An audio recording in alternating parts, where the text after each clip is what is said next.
everybody, and welcome to this week's video.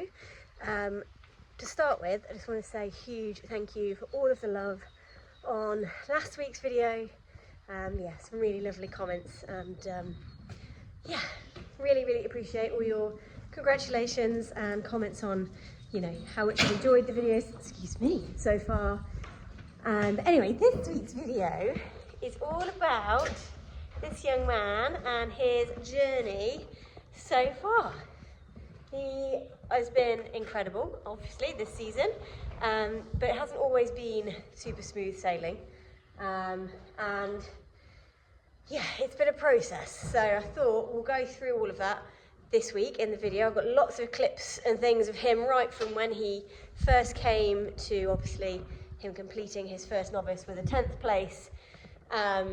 This weekend just gone. Hello. He's so sweet. He's such a sweetheart, aren't you? A cheeky little sweetheart, but you're a sweetheart. So to start with, I thought I would explain all about how we got him. Because it's a bit of a unique story. We're actually in Horse and Hound in January talking all about our story because they were doing a piece on how people buy horses. And it was a bit unconventional, wasn't it, Rebby Brew? It was a bit unconventional.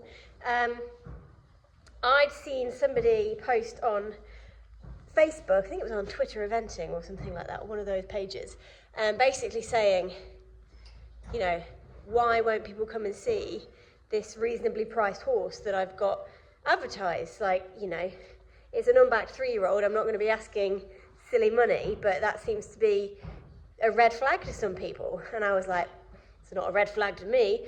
So I sent it to Mum. First thing I did was go and look at his advert on her website. Really liked him, and she was actually only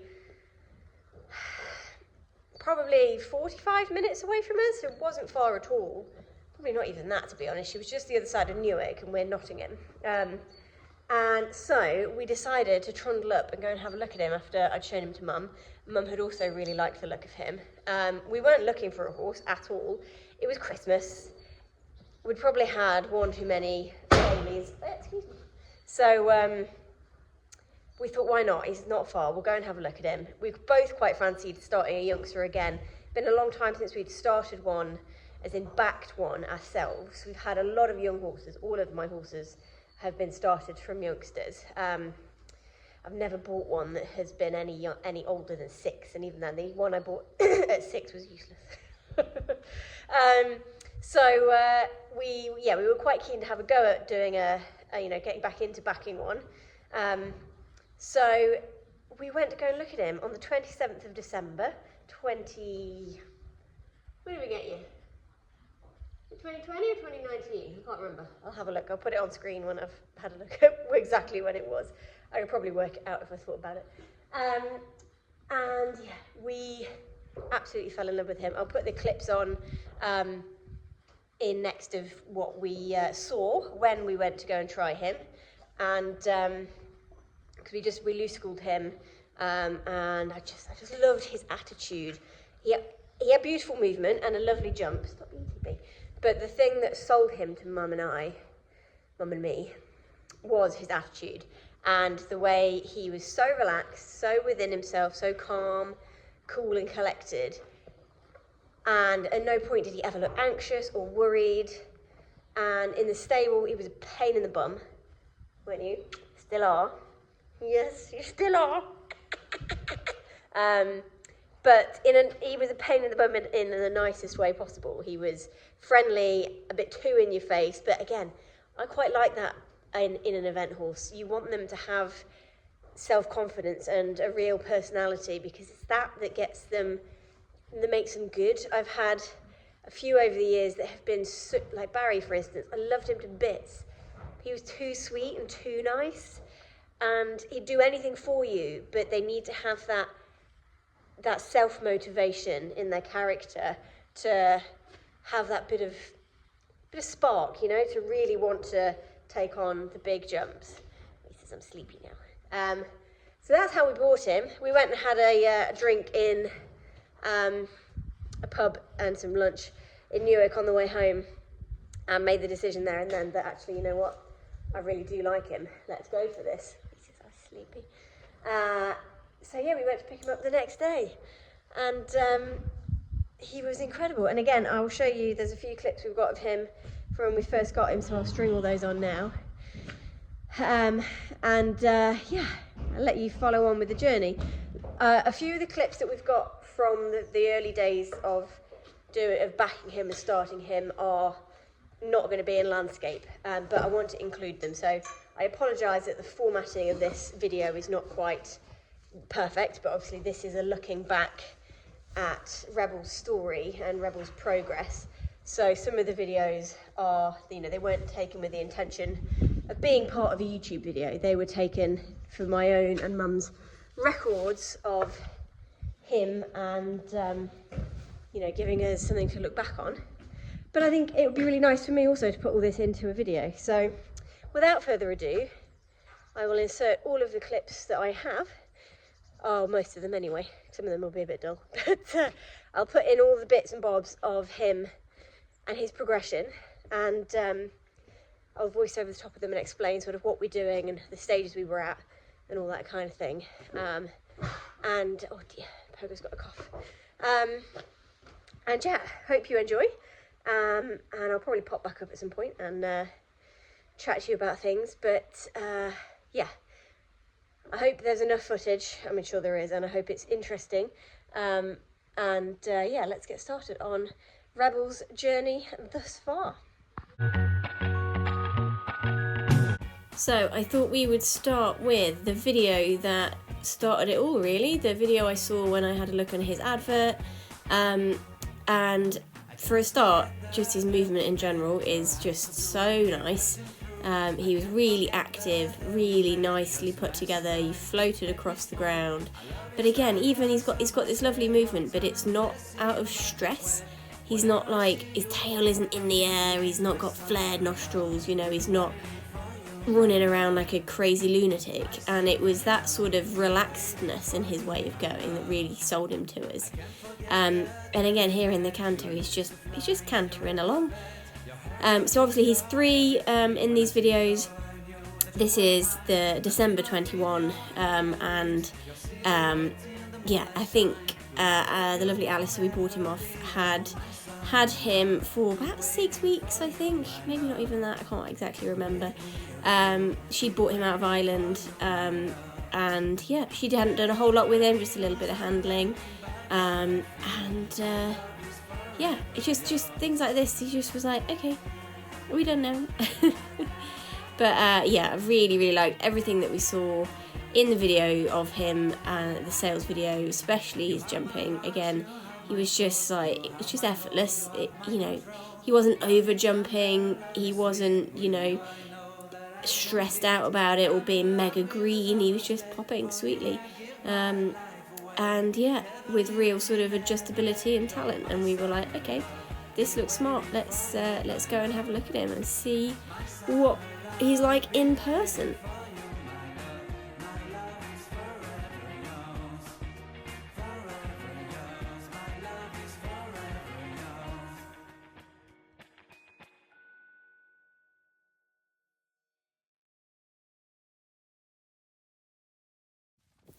So this is when we first went to try him, and went to see him. We didn't, obviously he's unbacked, so we weren't trying him.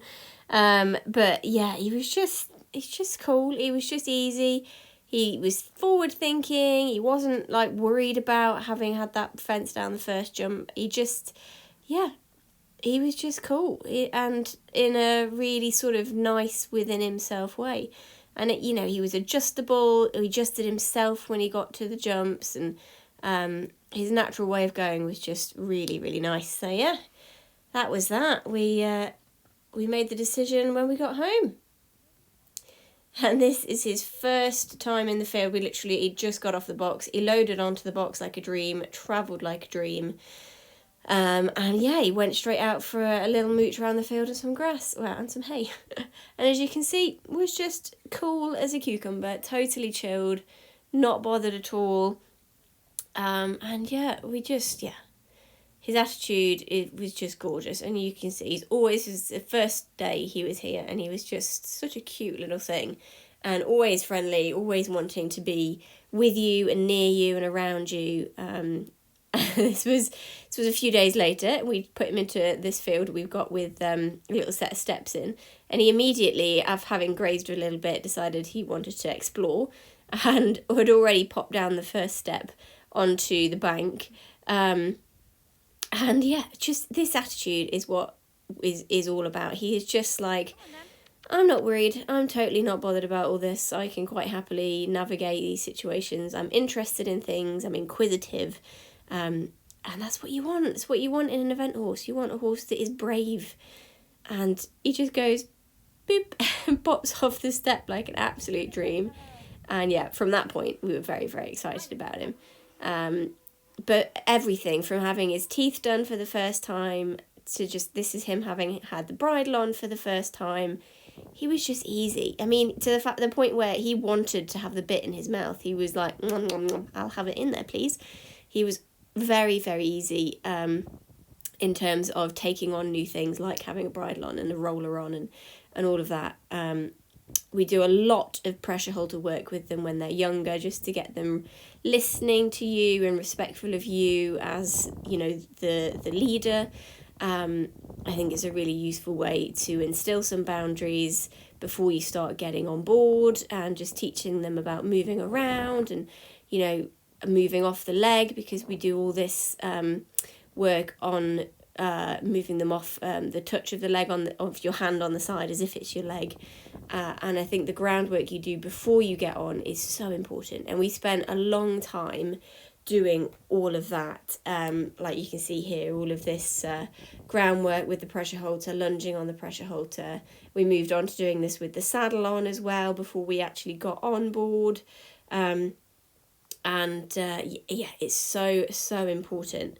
So these clips are from February 2022. So he's had a good few months to settle in and just get used to being handled. You can see he's a bit in your face.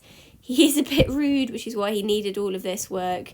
Again, this is just getting him used to coming away from a stimulus and getting him to move away from you, because he just wanted to be on top of you all the time. He was too friendly and too keen, and you have to nip that in the bud quite early, otherwise they can become a real pain in the arse. This is one of the very first times we got on board. Obviously, Mum and I do all this ourselves, just the two of us, so opportunities to film are often quite rare, because you need the person on the ground to be present and in control of the situation, not on their phone.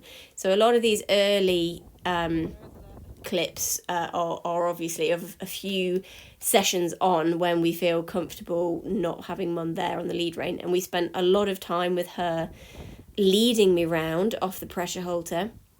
You can see I've got neck strap on, and I'll have fingers in that neck strap all the time at this stage, because the last thing you want to do is for them to have a little wobble and then you know go to the hand and then be worried about the contact.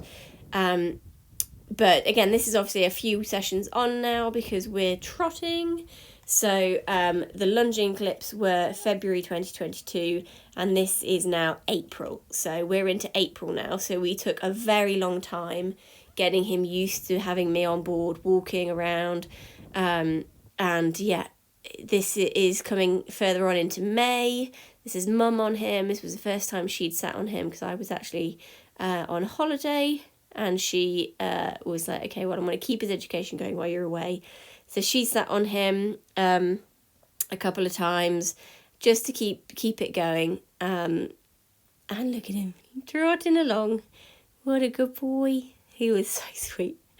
Very, very sweet. And once he was established in the trot, it's just keeping the forward momentum, because he was very... He had his own ideas about things from the very beginning, not in a malicious or, I don't want you on there kind of way, but he was like, if I want to stop, I'm just going to stop. So we had to spend a very long time encouraging forward movement from him and getting him to think about coming off the leg and moving forward and travelling before we even contemplated having any sort of contact and roundness, because again, you don't want to be killing that forward thinkingness, if that's even a word. And it took a long time, see Mum doing a lot of legs on and off there, just to get him really listening to the leg, and respecting the aid from the leg to move forward. You see again there, I'm trying to keep my hands and my contact as light as possible. We're now into May, and you can see, so he's been sat on from probably, when did we get on him? Probably March, I think we got on him, and this is now May, and we're still not asking anything of him other than to understand that you stop when you stop and you go when I say go. And it's all about getting him to understand the stop and go aid before anything else, because that is so important to establish very early on.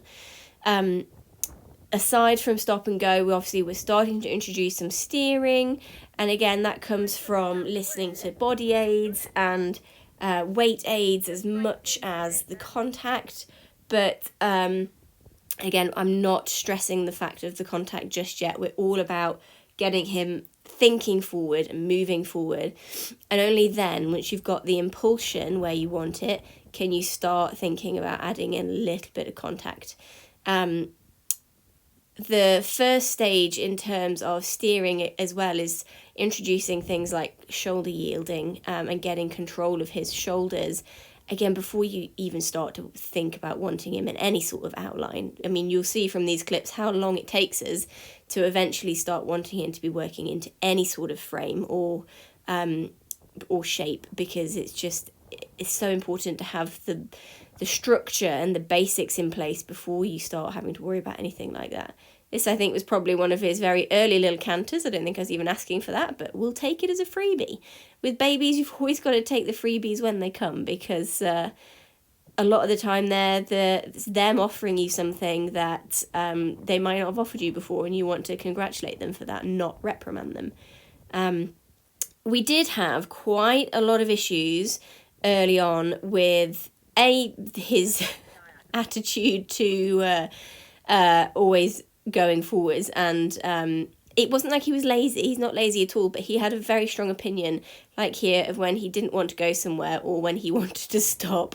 So it was quite hard work in the early days of just getting him to understand that there is no way you're not doing what I want you to do when I want you to do it. You have to listen, you have to respect me as the rider.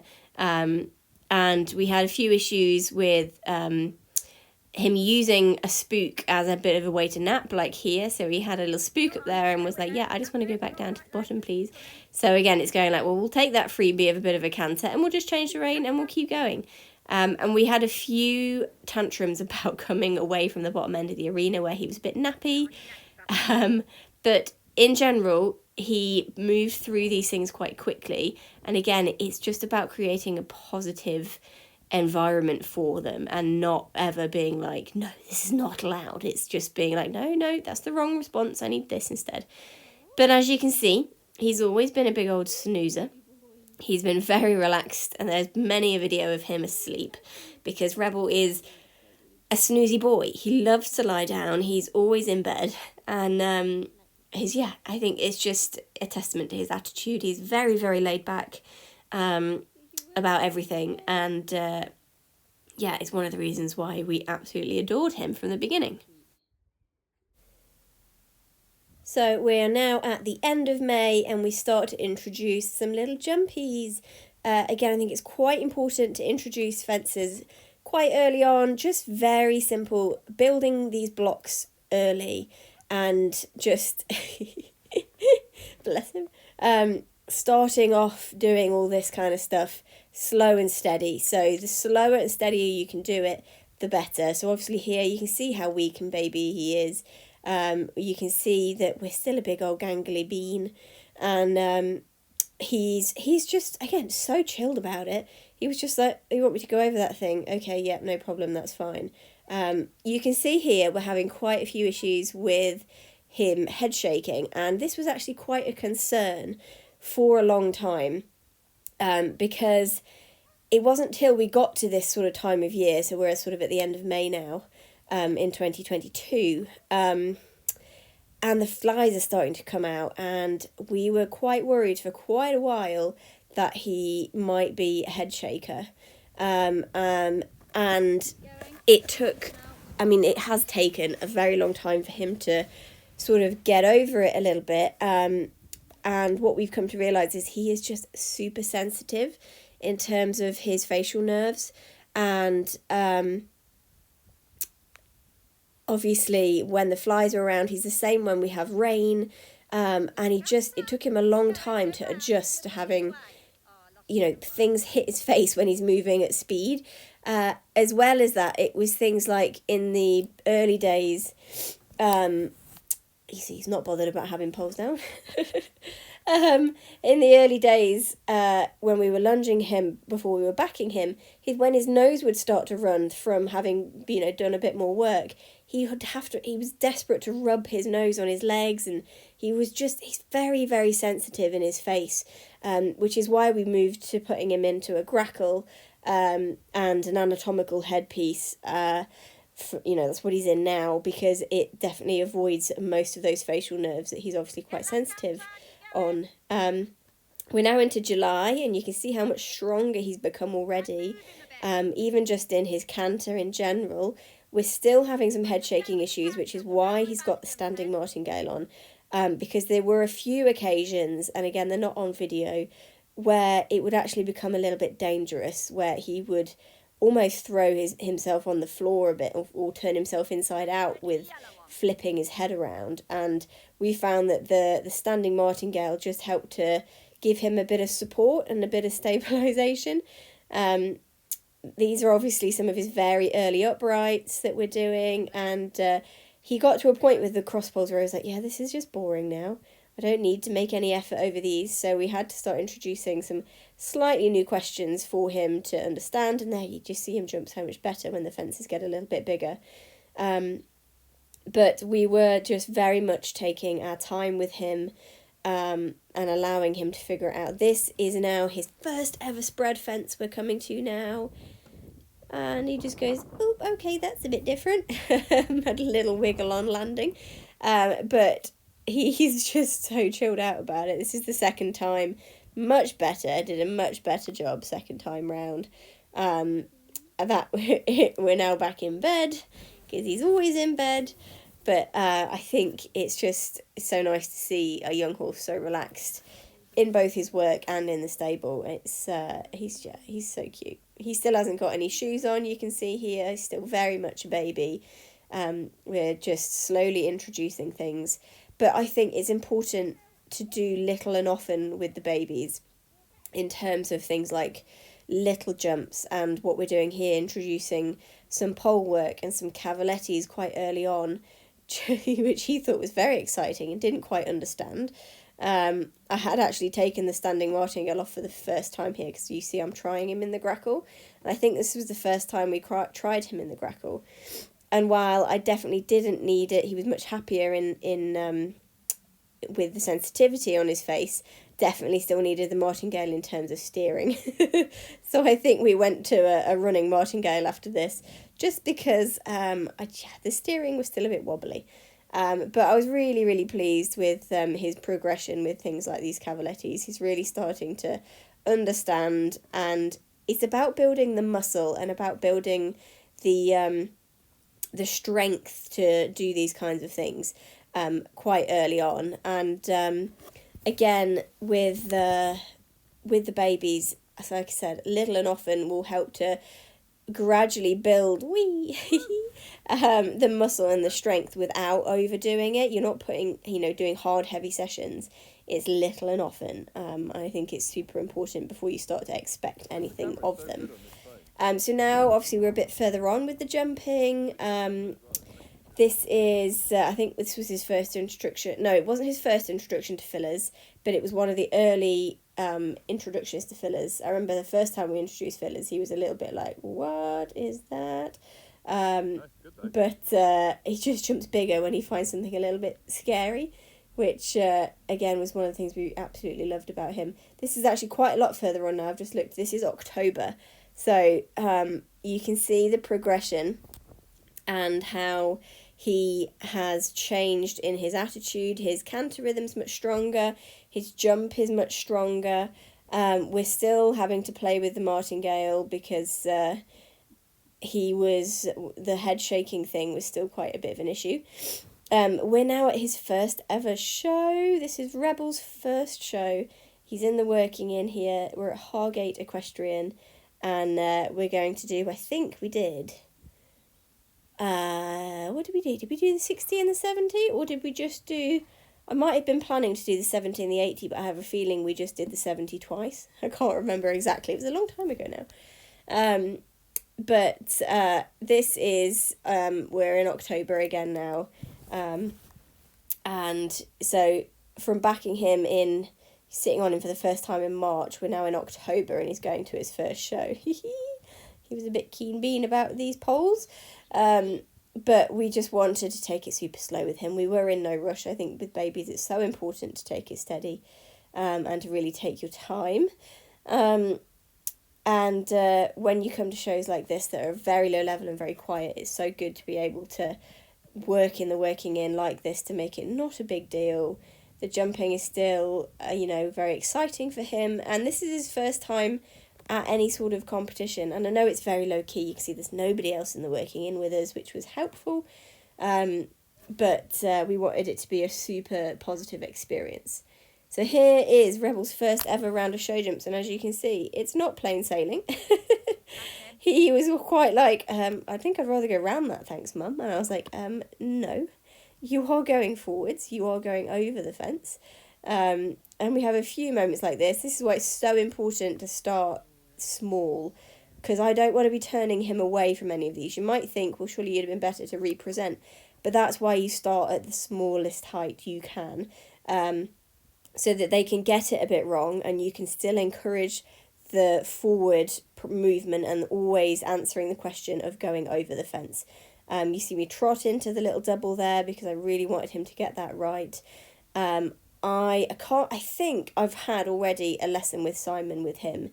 I can't remember, I didn't get it on video because I went on my own, but he very much encouraged me to do it this way, keep them very small, trot to everything that you feel you need to, just to really help him get it right.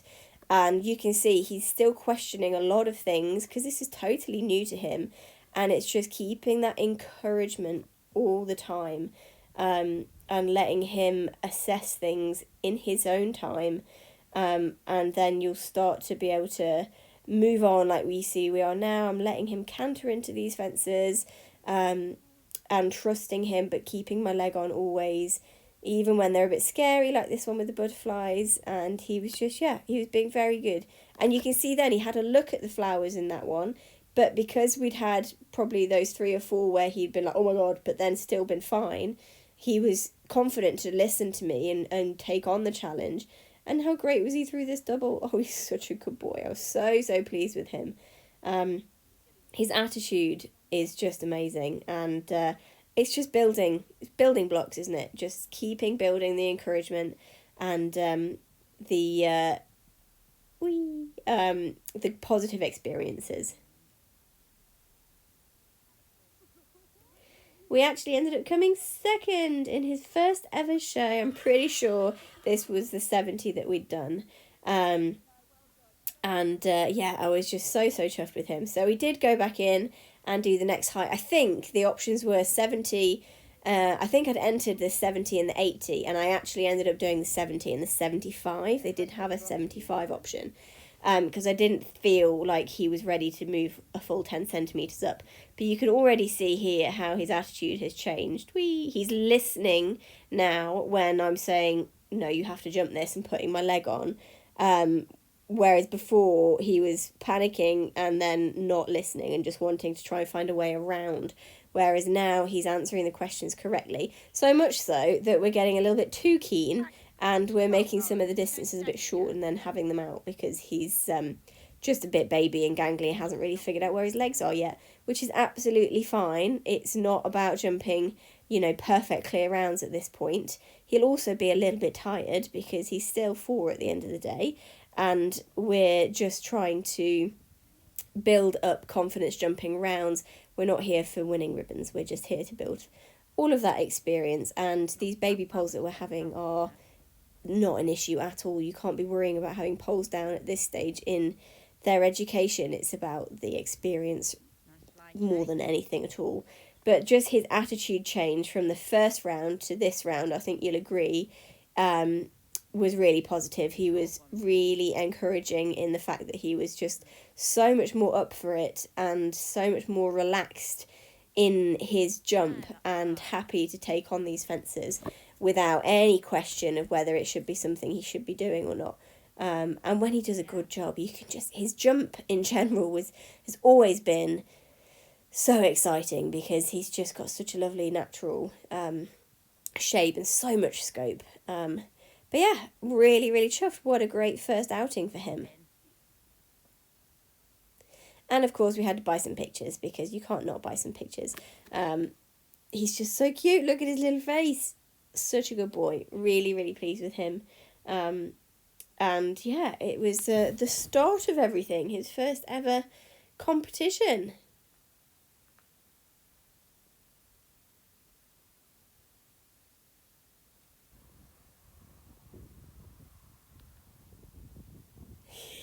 So after we had obviously been solidifying the show jumping and getting his confidence over poles, we had to start introducing some solid fences. I feel like this isn't his first time over solid fences. I could be completely wrong. I can't honestly remember.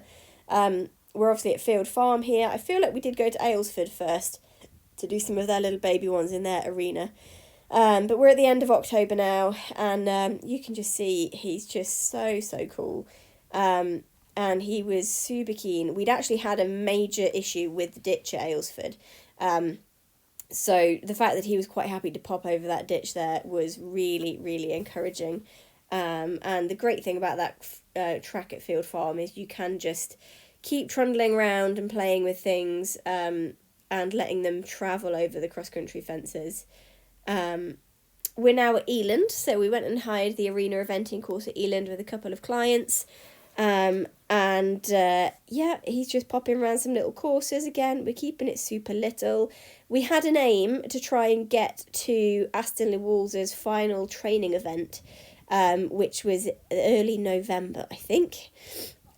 So we were trying to do as much getting him out to see cross-country fences as possible. And yeah, he seemed to be getting more and more confident with them.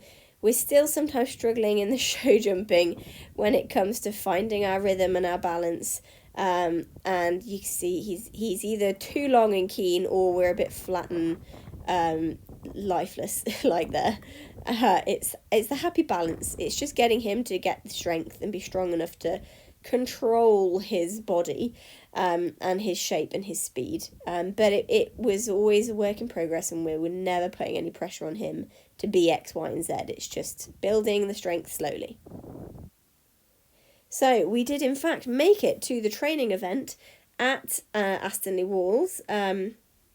This is actually, it's the end of October rather than early November. But you can see how much rain they'd had.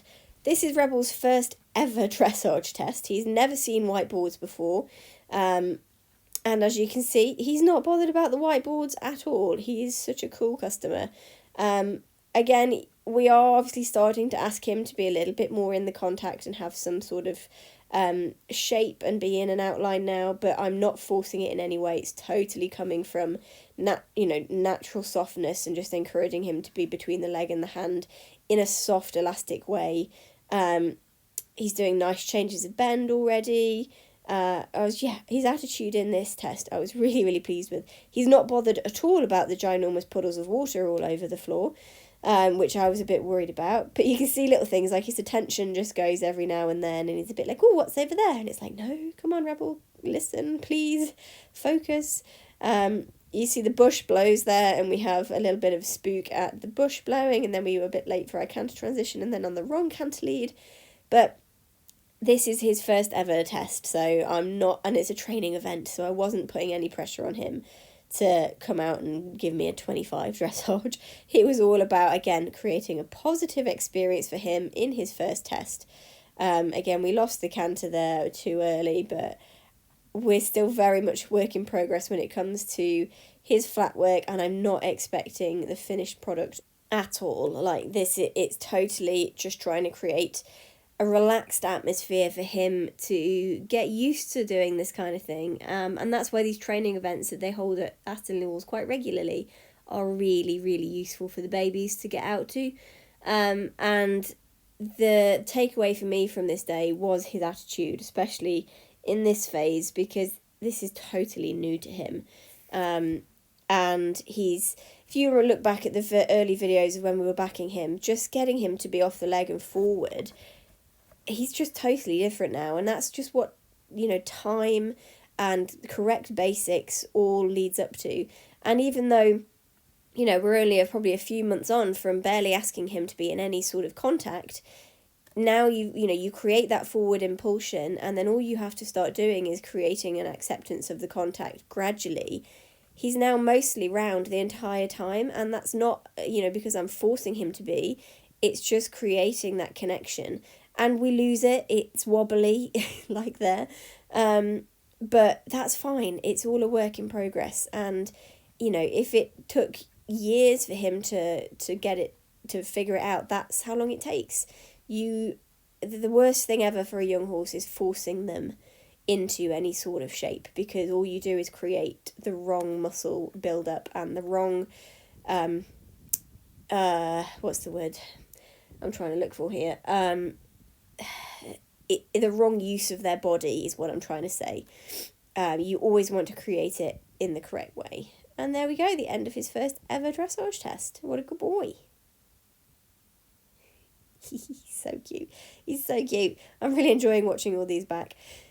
So now we head into the show jumping. And we're actually doing, this is the 80 and the 90, so I think we're doing the 80 show jumps. And he, again, you can see how waterlogged the arena is. There's puddles of water in front of and behind fences. And he's already so much more forward thinking and trusting. And he's not looking at any of the fillers. He's not bothered about the wet going, especially, this one that I'm about to jump, this green one, you can see it's surrounded by water. And he's just like, it's okay, Mum, I don't mind jumping out of water. He's so sweet. He was such a good boy. And really listening, and the difference between, his first ever competition and round of show jumps at the beginning of October at Hargate to jumping around this little 80 track. And I say little 80 track, Aston always builds big. I was so chuffed with him, and we had a baby pole, but again, I'm not worried about that at this stage at all. And we get some interesting shots sometimes, and then again there, he looks at the last, of course, because he's looked at nothing so far. But he's still always taking me there and answering the question. Now, this is his first ever cross-country course, and as you can see, he's a bit like, what? Go away from everybody else? I don't really want to do that. But again, that's why we do the small fences, and yes, it was a bit scrabbly. Yes, it wasn't the ideal jump at the first fence, but we answered the question, and we were thinking forward, and he actually did the thing. It's so important for them to do the thing rather than pulling them out and circling them out at this stage, because then you just create that mental pathway of it's okay to circle away from something. But that's why you start small enough that they can jump it from walk or trot or, very slow, so that you keep creating the right pathway. Here we see him spooking at something, as usual. He's still a very spooky green gangly baby. But you really start to see him getting his rhythm. He's looking around. His attention isn't always where it should be. But he was so good and listened to me most of the time. And jumped absolutely everything. Even the ditch, which I was really worried about because there was a coughing combination earlier on. And yeah, he was just absolutely mega. And I was so pleased with him and his attitude. We even come and jump some of the 90 fences here at the end. This is his second to last, or is this the last fence? I think it's the last fence. And yeah, I'm absolutely chuffed to bits with him to finish his first ever event, in inverted commas, with such a smile on his face. He loved it to bits. And yeah, that is Rebel's journey up to his first event.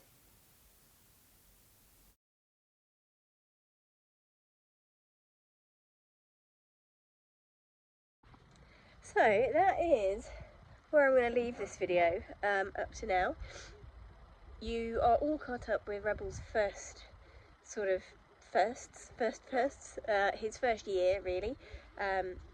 And I was going to try and do it all in one video, but having spent probably a day and a half going through all of the videos that I've got of Reb since we first had him, and putting together the bits I want to show and the things that there's no point me showing you the same him jumping at home again and again and again, but I feel like I've curated a nice little intro of his first year of being in sort of ridden work, and I didn't want to try and squeeze the rest into another 15 mins or something, so I thought what I'll do is I'll stop it now and I'll do a part 2, maybe even a part 3. We'll see how much footage we've got, because there's quite a bit that I didn't share because I kind of stopped vlogging for a while. Obviously his first event is vlogged, so you can go and watch that, and some of his early ones are vlogged, but then I didn't do much at all second half of last year because I just wanted to focus on him and getting him going.